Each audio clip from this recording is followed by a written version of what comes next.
in the third of our interviews, asking some of the candidates from around the region to talk to us about their party's manifesto. We are joined with Steph Harvey from who's the Labour candidate in Havant. Welcome, Steph. Thank you. Thank you very much for having me on. You're more than welcome. So please do share with our viewers and listeners what you feel are the high points of the Labour Party manifesto. I'm really excited actually about our manifesto. We believe as a party that everyone deserves a government that will match your ambition, and that our manifesto will ensure that no matter what your background, you can thrive. I'm a teacher, so the big thing for me is education. I believe that education is the greatest leveller, and that it gives opportunity to people. And actually, in the constituency I'm standing in, which is Havant, we're looking at 55% of people living in deprived circumstances. And so I really am proud of our manifesto that will push and raise aspirations for people in Havant. So we as a party have committed in our manifesto to 6,500 new teachers in specialist areas, because we really think it's important actually that students deserve to be taught by teachers who are specialists in that subject. We have committed to 3,000 new primary school based nurseries. And again, that's really, really important actually. I was door knocking on Friday and heard actually that there's a local nursery at HSDC that's closing.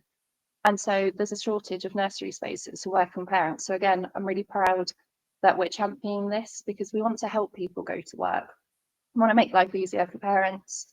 And I'm hopeful that I can drive some of those spaces and creation of new nurseries into Havant. It's also really important that we're going to have free breakfast club spaces for all primary school children. We're seeing far too many children going to school hungry. And, it's not acceptable in 2024. We also want high quality apprenticeships and specialist technology colleges. And again, this is really important. I've talked about raising aspirations. Aspirations don't have to look like A-levels in university. That's great for many students, but actually, there's some real shortage of skills that we have in the UK. And we're really proud as a party to be pioneering this. So this, of course, begs the question, how are we going to pay for this? You may well have heard that we will be closing the tax loophole on private schools, which will help fund all of our plans on education. Something else that I'm very proud of in our manifesto is the amount of opportunities that we're going to grant people. And one of the key ones that we're going to do is we're going to enact a socio-economic duty in the Equalities Act. And that's really, really significant because we need to make sure that people from all backgrounds can achieve and can be prosperous in life. And so that's going to help make sure that no matter your social class, no matter what your background is, you can have an aspirational future. We also need to make work pay. And something that we're really proud of, again, as a party, is that we will make sure that we have right pay, we'll have protections for maternity leave, have menopause discrimination covered, and we'll take action to reduce the gender pay gap. This is really, really significant. Obviously, as a woman, it's a cause close to my heart. We shouldn't be working for less than men in this day and age. So again, I'm really pleased that we're going to make work paid for everyone. Something as a special needs parent that's also very close to my heart is further strengthening the rights of people with disabilities. And it's really important actually, and this is something I'm very proud of in our manifesto, is that we will make sure that disabled people have full rights to equal pay, and we'll introduce disability and ethnicity pay gap reports as well. We'll also strengthen this by supporting disabled people into work if that's appropriate for them, by offering employment support and making sure that they have access to reasonable adjustments in the workplace, which is really, really important. Standing in Havant, one of the real key issues for voters is water quality. And again, this is one of my personal pledges to people in Havant, is that we need to sort out water quality, and we need to stop sewage discharges. So as part of our manifesto, Labour has committed to giving toothless regulators the powers to block payments to water bosses who consistently oversee filth in our waters.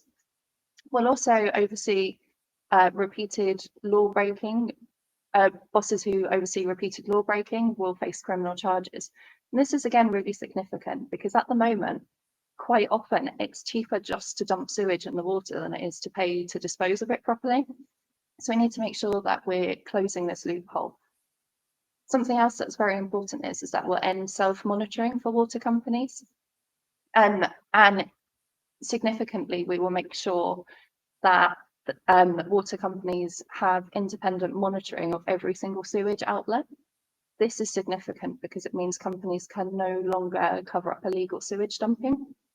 Hayling Island and Emsworth are, areas of outstanding natural beauty, and I'm really proud that the Labour Manifesto will close these loopholes and help to protect these areas.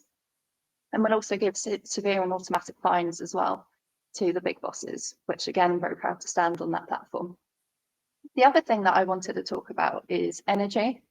I think there's not many of us at this moment in time who haven't been impacted by the cost of living crisis and, spiraling energy bills. And actually it's pushing many people into energy poverty. And so again, really, really proud, one of our flagship policies that we're running in the Labour Party is Great British Energy. So it will be a nationalised energy company. It will make Britain a clean superpower. And we know that this will cut bills, so people will have more money in their pocket.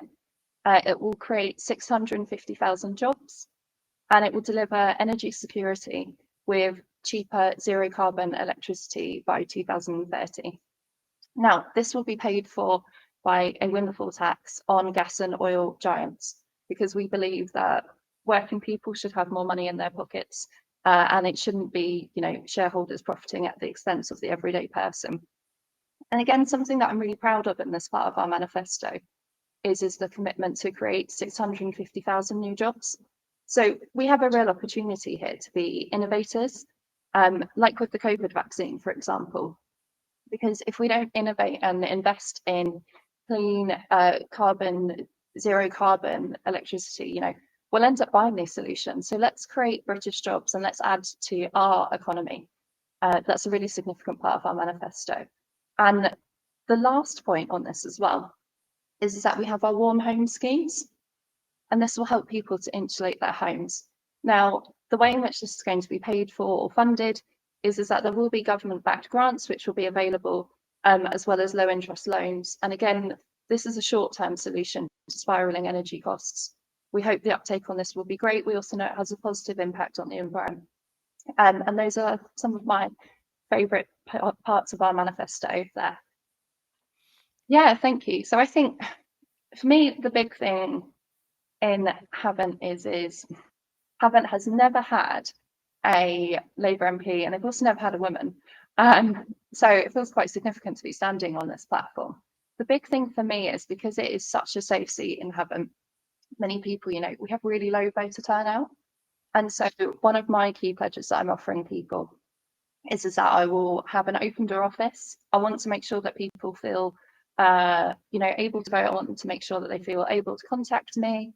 And I'll also hold weekly surgeries across the constituency, because I think it's really important that people have a good local constituency MP who they can contact in good times and bad. Some of the other things I'm hearing on the doorstep are about community safety. And we're really, really invested as a party on cracking down on antisocial behaviour. I have started to meet with local police officers and PCSOs, and they're really enthused about Labour's plans. But particularly in Bedhampton and Lee Park, when I'm out and about knocking on doors, they're saying, there's just not enough of a police presence. And so again, I'm really, really proud to be standing on a manifesto that means that, Lee Park, Bedhampton, all of the areas in Havant, there'll be a increased police presence. Again, the other thing, like I talked about, was water.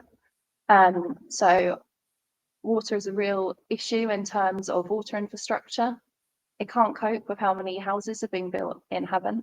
And so there's a real conversation to be had there. I personally would like to see Southern Water added as statutory consultees, so that they can push back against overdevelopment in the area. I think that's really, really key for people. The other one is Havant Reservoir. Not sure if you're aware of that one or not, but originally there was a plan made which people were very, very supportive of, which would help Havant protect, against climate change and global warming. And it would be building a reservoir where people could also use for leisure activities. And the plan for that has now changed. And Sun and Water are now involved, and it means that they'll be using reverse osmosis to recycle effluent wastewater. And there's a lot of concerns about this as well. So I've been meeting with water companies and local people, but I'm keen to act on that as a real priority and make sure that I listen to residents on that one. Last but not least, I think what's really important in Havant is that all residents have access to safe, stable and affordable homes. Housing is a real problem, actually, in terms of we've got young people living at home still because they can't afford to buy their own homes, and it's really important, actually, that if we develop in Havant, we build houses which are affordable and help people get on the property ladder. Equally, it's very important, that actually a lot of the housing, particularly social housing in Havant, is mouldy, it's damp. I've heard from one resident who has got mold all over her walls, and that's exacerbating her daughter's asthma. And so I'm really keen to work to see how we can increase housing for everyone. I said at the beginning, 55% of people in Havant are living in deprived circumstances. And so actually there's work to be done here, because we know that the most important base you can give children to raise aspirations to them is a safe and stable home. And actually, if they don't have that, education isn't going to work for them. And so I'm really keen to help out with housing. I will work with the local council, and I'll also make sure that if we develop in the area, local infrastructure can support these houses, but also as well, like I say, it's affordable for people. The full list of candidates for Havant: for the Conservative Party, Alan Mack; for Labour, Stefanie Harvey; for the Liberal Democrats, Gayatri Satyaneth; for the Green Party, Nettie Shepherd; for Reform UK, John Perry; and for the Workers' Party of Great Britain, Jennifer Alamano.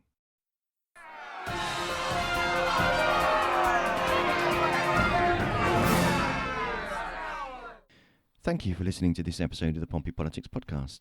Don't forget to like, follow and comment on Facebook, or comment and subscribe on YouTube. Don't forget that bell notification icon so you get your notification when we're next live. We usually go live 6:27 p.m. on a Sunday evening. Find us on all the social media platforms: Facebook, X, YouTube, Threads, LinkedIn. Don't forget to have a look at our website, where you can find details of all of our previous and upcoming shows. That's pppodcast.uk, pppodcast.uk. Thank you. Feel free to leave a review wherever you listen to your podcasts, and you can even ask Alexa to play the podcast for you.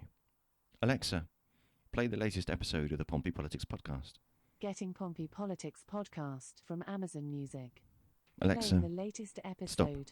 See? It's easy.